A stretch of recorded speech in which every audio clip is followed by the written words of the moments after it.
لا ما عاد يرعبني ظلم يهددني لا شيء أخسره.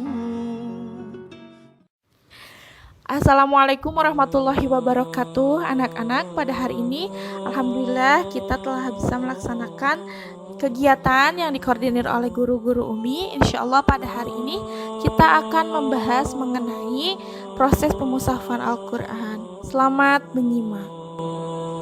A'udzubillahi minasyaitonirrajim. Bismillahirrahmanirrahim. Al-Quran diturunkan secara berangsur-angsur selama 23 tahun masa kerasulan Nabi Muhammad SAW, dimulai pada saat beliau berusia 40 tahun. Al-Quran diturunkan ayat demi ayat dan dihafalkan oleh para sahabat kala itu. Masyarakat Arab yang terkenal akan kemampuan hafalannya terbukti saat mereka bersyair dan berkomunikasi. Selain dihafalkan, para sahabat menulisnya dari pelepah kurma, daun lontar, kulit binatang, batu, dan lain-lain. Pada saat itu belum dikenal kertas seperti sekarang ini. Metode penulisannya berdasarkan instruksi Nabi mengenai susunan ayat dan juga letak surahnya. Nabi Muhammad SAW melarang ucapannya dicatat atau dituliskan karena khawatir akan tertukar dengan ayat-ayat Al-Quran. Salinan Al-Quran saat itu tidak terkumpul dalam satu mushaf. Nah, catatan yang ada pada satu sahabat belum tentu ada pada sahabat yang lainnya. Hal ini berlangsung hingga Nabi SAW wafat, karena hingga akhir ayatnya sahabat masih senantiasa menantikan ayat-ayat yang turun untuk kemudian dicatat. Nah, sepeninggal Rasulullah SAW barulah upaya untuk mengumpulkan tulisan-tulisan yang berisikan ayat-ayat Al-Quran itu dimulai dilakukan. Hal yang terjadi pertama kalinya yaitu pada masa Khalifah Abu Bakar atas usulan Umar bin Khattab. Pada awal kepemimpinannya, Abu Bakar dihadapkan pada peristiwa-peristiwa besar yang berkenaan dengan kemurtadan sebagian orang Arab. Karena itu, ia segera menyiapkan pasukan untuk mengirimkannya untuk memerangi orang-orang yang murtad itu. Peperangan Yamamah yang terjadi pada tahun 12 Hijriah melibatkan sejumlah besar sahabat yang hafal Al-Quran. Nah, dalam peperangan ini 70 orang hafiz atau penghafal Al-Quran dari para sahabat dinyatakan gugur. Ini terjadi pada saat perang Yamamah ya di tahun 12 Hijriah. Melihat kenyataan ini, Umar bin Khattab merasa sangat khawatir. Ia kemudian menghadap kepada Abu Bakar dan memberikan usul kepadanya agar segera mengumpulkan dan membukukan Al-Quran. Sebab peperangan Yamamah telah menyebabkan banyak penghafal Al-Quran yang gugur di medan perang. Ia juga khawatir jika peperangan di tempat lain akan menewaskan lebih banyak lagi para penghafal Al-Quran. Meski awalnya sempat ragu karena Rasulullah SAW tidak pernah memerintahkan membukukan Al-Quran, namun demi kemaslahatan umat, Abu Bakar memerintahkan Zaid bin Thabit yang terkenal sebagai juru tulis Al-Quran pada masa Rasulullah untuk menuliskan dan mengumpulkan kembali naskah Al-Quran yang berserakan. Nah, Zaid bin Thabit kemudian melakukan tugasnya ini dengan sangat teliti dan hati-hati. Maka itu dia tidak hanya cukup mengandalkan hafalan yang ada dalam hati para hafiz tanpa disertai catatan yang ada pada para penulisnya. Zaid berkata, "Maka aku pun mulai mencari Al-Quran. Maka aku pun mulai mencari Al-Quran. Kukumpulkan ia dari pelepah kurma, dari kepingan-kepingan batu, dan dari hafalan para penghafal. Sampai akhirnya aku mendapatkan akhir surat At-Taubah berada pada Abu Huzaimah Al-Ansari dan yang tidak kudapatkan pada orang lain.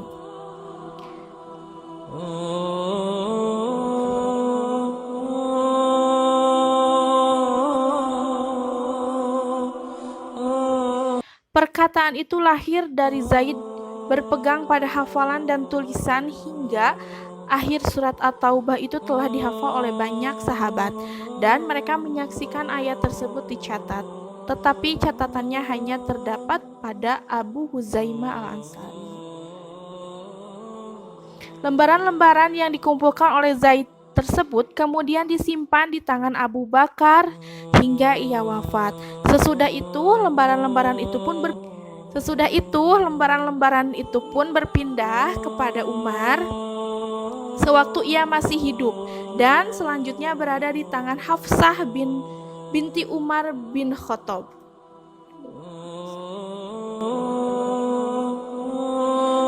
Pada Khalifah Utsman bin Affan, baru pada masa kekhalifahan Utsman bin Affan ini untuk pertama kalinya Al-Quran ditulis dalam satu mushaf.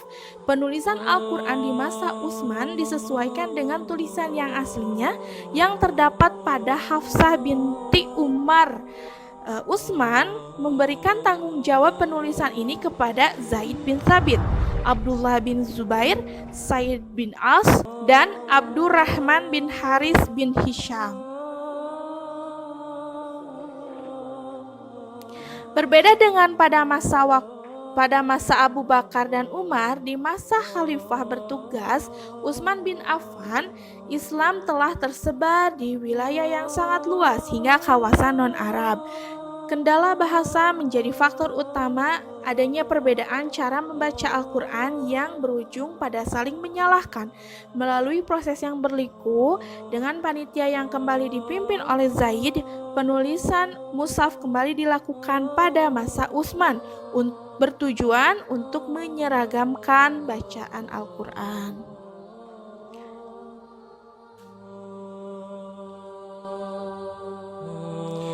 Pemberian tanda bacaan pada Al-Quran. Jika kamu pernah melihat kitab gundul, ketahuilah Al-Quran di masa Khalifah Utsman lebih gundul daripada itu.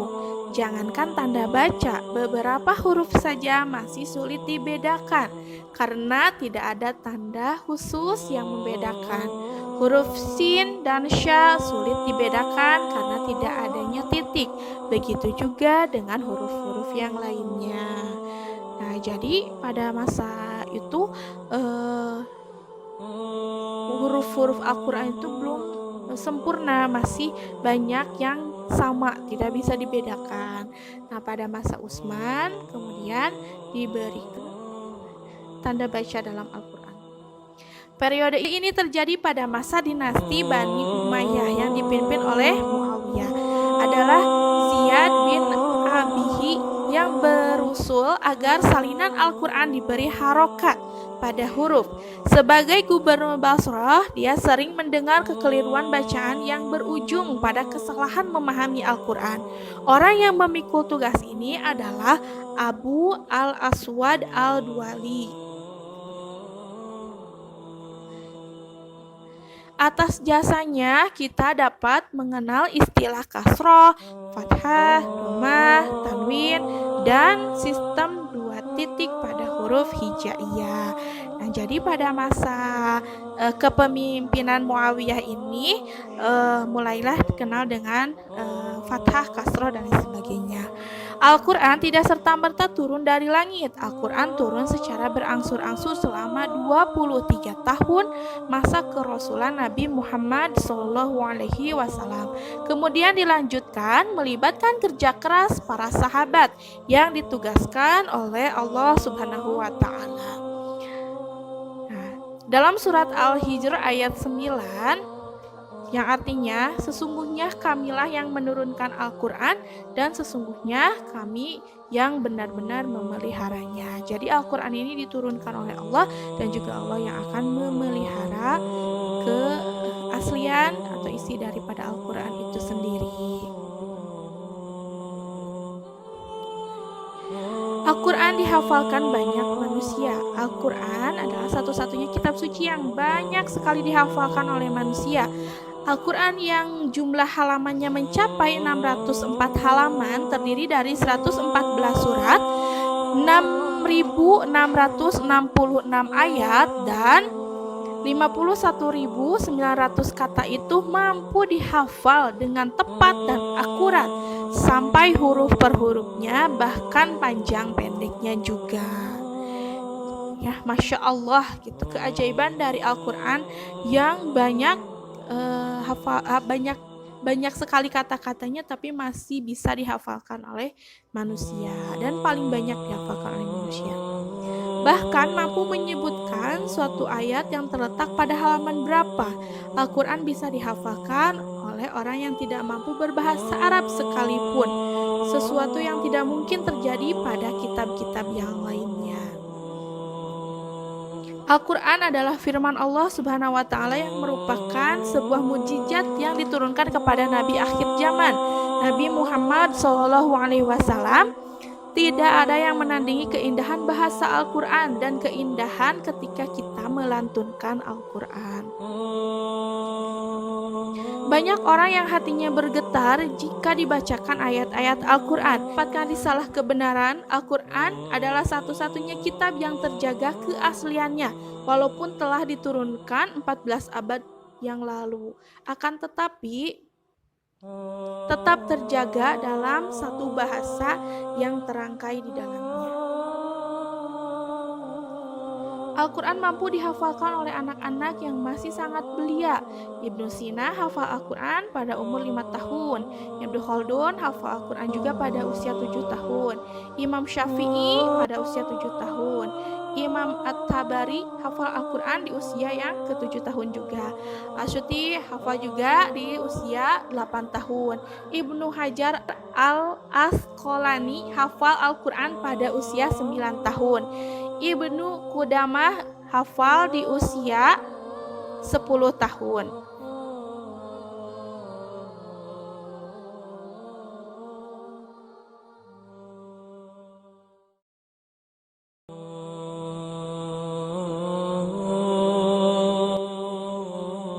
Tujuh kebaikan yang akan kamu dapatkan jika rutin membaca Al-Quran. Apa saja anak-anak yang akan kita dapatkan ketika kita rutin membaca Al-Quran?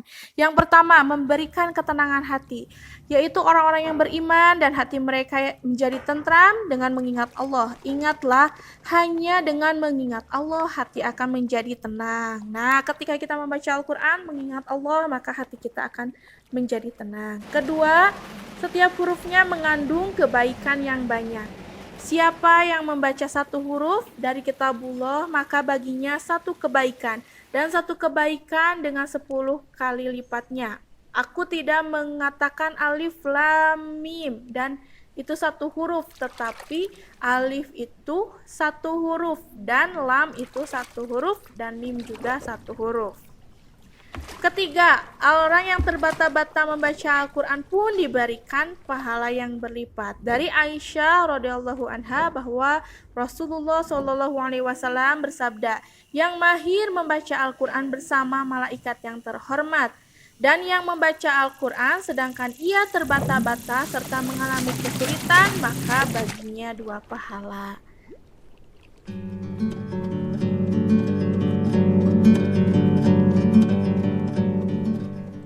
Yang keempat adalah Al-Quran akan memberikan syafaat pada hari kiamat.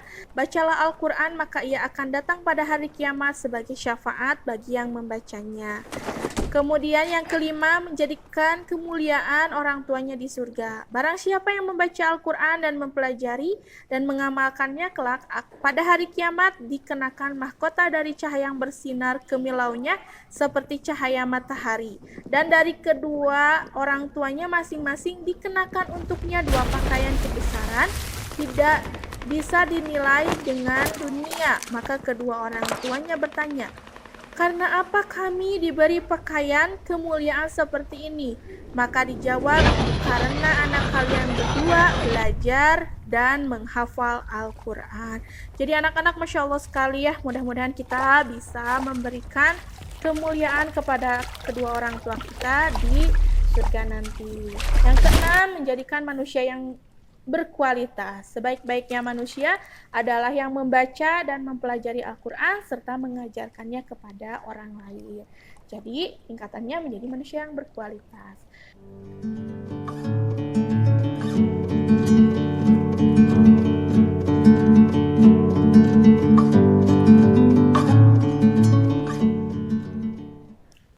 Yang ketujuh, mempelajari Al-Quran mendapatkan pahala lebih besar dari sholat sunat. Wahai Abu Dzar, kamu pergi untuk mempelajari satu ayat Al-Quran itu lebih baik daripada kamu sholat 100 rakaat. Diriwayatkan oleh Ibnu Majah. Dan jadi anak-anak, kita akan kembali lagi memotivasi diri kita untuk senantiasa semangat dalam mempelajari dan mengamalkan Al-Quran. Kita akan memperhatikan di sini ya. Ini sebagai motivasi bagi kita semua, tidak hanya bagi anak-anak, juga bagi ibu bapak guru agar senantiasa bersama-sama belajar Al-Quran, mengamalkan Al-Quran, dan mengajarkannya kembali kepada orang lain. Insya Allah hidup kita menjadi berkah dan juga lebih berkualitas. Bagaimana agar kita tidak merugi? Nah, sebagian orang malas untuk membaca Al-Quran, padahal di dalamnya terdapat petunjuk untuk kehidupan di dunia. Sebagian orang juga merasa tidak punya waktu untuk membaca Al-Quran, padahal di dalamnya terdapat pahala yang sangat besar. Sebagian orang merasa tidak sanggup belajar Al-Quran karena sulit katanya, padahal membaca Al-Quran sangat mudah dan sangat mendatangkan kebaikan.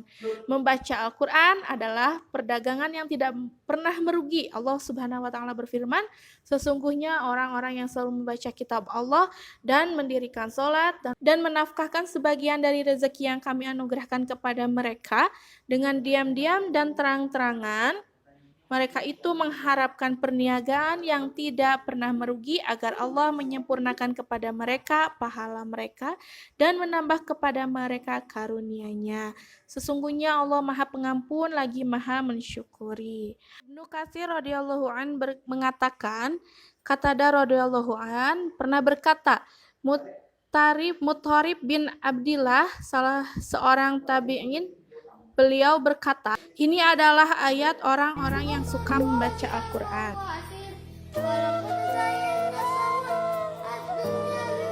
Kemudian juga ini ada seorang anak yang dalam masa kondisi yang sangat kritis, dia masih terus melantunkan ayat-ayat Al-Quran. Nah, ini sedang sakit dan tidak sadarkan diri, tapi masih melantunkan ayat suci Al-Quran.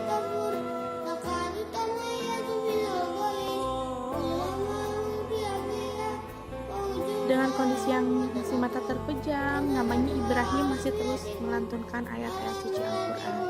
Nah, kita bisa lihat juga di tayangan yang sering kita lihat ya, ini biasanya di bulan suci Ramadan ada program Hafiz Indonesia, ada Najah dari Mataram. Ini mengalami kelumpuhan otak, jadi tidak bisa kontrol sensor motoriknya, tapi ia masih bisa menghafal Al-Quran. Di halaman itu ayat teratas.